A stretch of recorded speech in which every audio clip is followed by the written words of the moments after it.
అది కాదు రోజా, ఇంట్లో పరిస్థితి ఇలా ఉందని ఒక్కసారైనా నాతో ఎందుకు చెప్పలేదు? అభిమానం. వంకాయ అభిమానం. ఇదిగో ఎంత కావాలో తీసుకో. చాలు. మొహమాట పడతావేంటి? తీసుకో. నీ దగ్గర నాకు మొహమాటం ఏంటి? నువ్వు ఇవ్వకపోయినా నీ జేబులోంచి తీసుకునే అధికారం నాకుంది. నిజంగానా? ఏ భయంగా ఉందా? భయం కాదు రోజా, ఆనందం. ఇన్నాళ్ళు నేను ఆశపడ్డది, అలమటించేది దీనికి. నీకు స్నేహితుడుగా కాదు, సన్నిహితుడు కావాలని. ఈ అనంత మీద నీకు ఆ మాత్రం ఆప్యాయత ఉంటే చాలు రోజా. అది సరే గాని ఇందాకేమిటో అర్జెంటుగా మాట్లాడాలన్నా? ఏం లేదు రోజా, మా అన్నయ్య నా పెళ్లి నిశ్చయం చేశాడు. అది నాకేమాత్రం ఇష్టం లేదు. ఏ ఎవరినైనా ప్రేమించావా? నా వరకు నేను ప్రేమించాను. అంటే ఆ అమ్మాయి అడిగి తెలుసుకోవాలి. అడిగే చెయ్యి. అది అంత త్వరగా ఏ పని కాదు.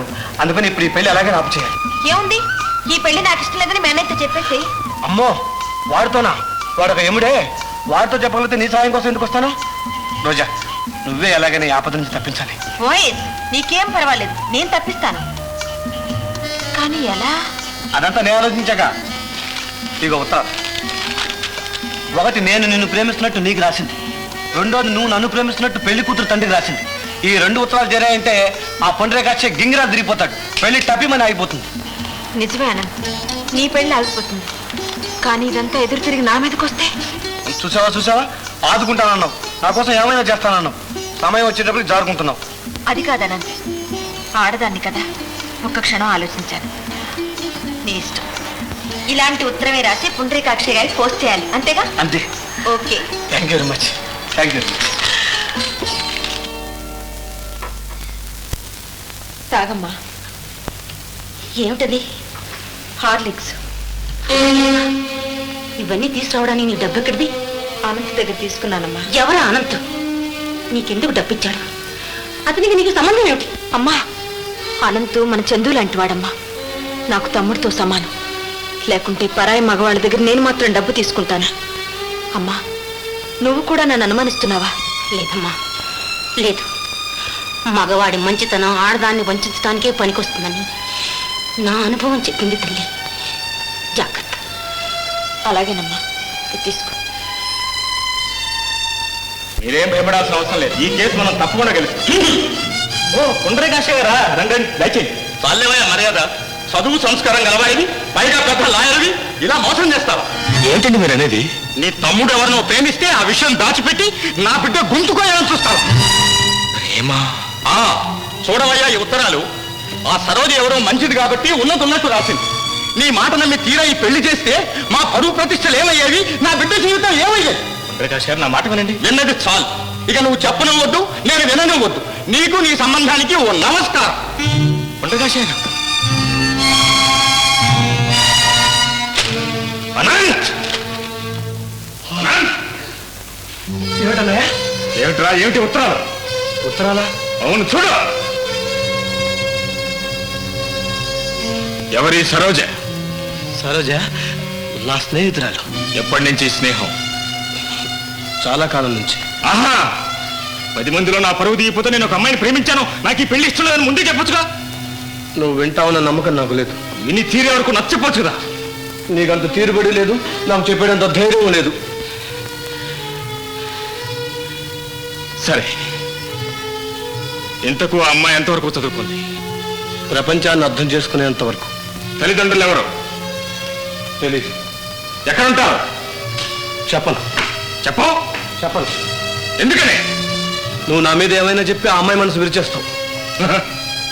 అంత పెడుసా నీ స్నేహితురాలి మనసు? అన్నయ్య, దయచేసి ఈ విషయంలో నన్నేం అడక్కు. నా దారి నన్ను పోని. నువ్వు మామూలు అనంతవి అయితే అలాగే చేస్తుండేవాడిని. కానీ నీ వెనుక కొన్ని లక్షల రూపాయలు విలువ చేసే ఆస్తి, తరతరాలుగా వస్తున్న వంశ గౌరవం, పరువు ప్రతిష్ట ఉన్నాయి. వాటిన్నిటినీ కాపాడవలసిన బాధ్యత నా మీద ఉందిరా. అందుకే నీకు ఇష్టం ఉన్నా లేకపోయినా నేను ఆ అమ్మాయిని చూసి తీరుతా. ఆ తర్వాత నీకు ఇష్టం ఉన్నా లేకపోయినా రోజానే పెళ్లి చేసుకుని తీరుతా.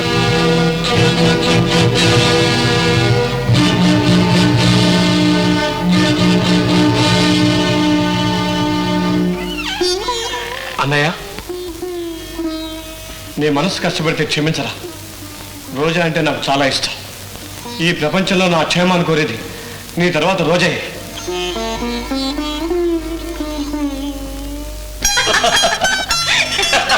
మొత్తానికి మన ఉత్తరాలు బాగా పనిచేస్తాయన్నమాట. అలా ఇలా కాదు, మా అన్నయ్య లాంటి ఏమిటో దద్దరిల్లిపోయాడు, ధామ్ ధూమ్ అన్నాడు. నీ అడ్రస్ అడిగాడు, చెప్పనన్నాను. ఎలాగైనా నేను కలుసుకుంటానని, నీ అంత తెలుస్తానని బెదిరించాడు. ఇలాంటి వాళ్ళకి ఎలా సమాధానం చెప్పాలో నాకు బాగా తెలుసు.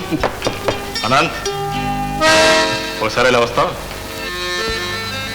మా ఎవడు ఇప్పుడే వస్తాను. ఏమిటన్నయ్యా, ఏమిటి? అనంత్, నేను రోజాతో మాట్లాడాను. నువ్వా? రోజుతో మాట్లాడతావా? నీ ప్రియురాలతో ఎంత మర్యాదగా మాట్లాడాలో నాకు తెలుసు. నువ్వు ఇంటికెళ్ళి. నేనెందుకు వెళ్ళాలి? నువ్వు లేకుండా నేను రోజాతో మాట్లాడాలి. సరే, ఏ మాట్లాడుతావు మాట్లాడు, కానీ ఆమె మర్యాదకు మాత్రం తెలుసునానుగా. ఏమంటున్నాడు ఏమిటి మీ యముడు? యముడికి మరో పేరు కూడా ఉంది, ధర్మరాజు. ఓ, మీరా? ఆ ధర్మం నిర్వర్తించడంలో అతనికి దయా దాక్షిణ్యాలు ఉండవు. మీ దయా దాక్షిణ్యాలు ఇక్కడ ఎవరికి అవసరం లేదు. నేనెవరో తెలుసా? యముడని మీరే అన్నారుగా. నా పేరు విజయ్. నేను అనంత్ కన్నన్. ఒట్టి అన్ననే కాదు, అతనికి అతని ఆస్తికి గాడియని. మనసుకు కాదుగా. ఏ మనసుకు నువ్వు గాడియనివా? ఈ పాటకు ఆ సంగతి మీకు తెలిసే ఉండాలి. తెలుసు కాబట్టి ఇక్కడికి వచ్చాను. ఇంకేమైనా తెలుసుకోవాలా? చాలా ఉంది. నీకెవరైనా పెద్దవారు ఉన్నారా? I mean your father, mother? ఉన్నారు, కానీ మనసు తెలుసుకోకుండా బలవంత పెళ్లిళ్ళు చేసే మీలాంటి వాళ్ళు మాత్రం లేరు. ఓహో, అంటే నీ పెళ్లి నీ ఇష్టమే అన్నమాట. అవును. కానీ అనంత్ పెళ్లి అనంత ఇష్టం కాదు. అనంతేం పసిపాప కాదు. అతని పెళ్లి అతని ఇష్ట ప్రకారమే జరుగుతుంది. జరగదని నేను అంటున్నాను. జరుగుతుందని నేనంటున్నాను. లాయర్ గారు, భాష. I'm sorry. చూడండి, ఒక్క మాట. మీ ఇష్టం అంటే మీకు నచ్చిన అమ్మాయినే అనంత్ చేసుకోవాలి, అంతేనా? అవునంతే. ఇది ఎక్కడ అన్యాయం అండి? మీకు నచ్చినప్పుడు మీరే చేసుకోవచ్చుగా.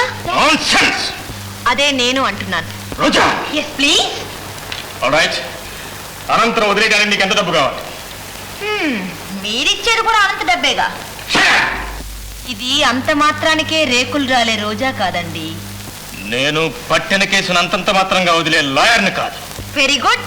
అయితే మన ఇద్దరిది మంచి జోడీ అన్నమాట. సరే కానివ్వండి, ఎవరు గెలుస్తారో చూద్దాం.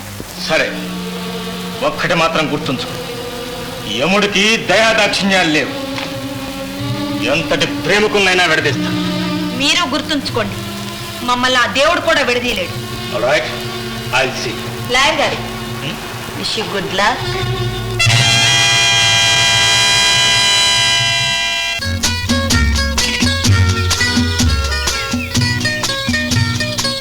బావా, ఏమ్మా? చూడు వాళ్ళు ఎలా ఆడుకుంటున్నారో.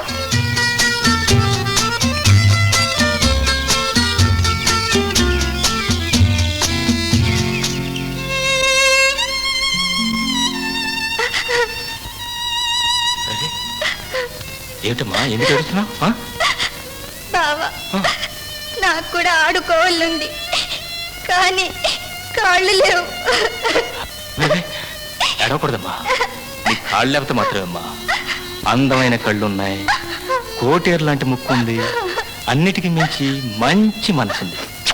మా రాధమ్మ చాలా మంచిది కదా. ఇది నవ్వాలి నవ్వాలి నవ్వాలి. అది చూడు.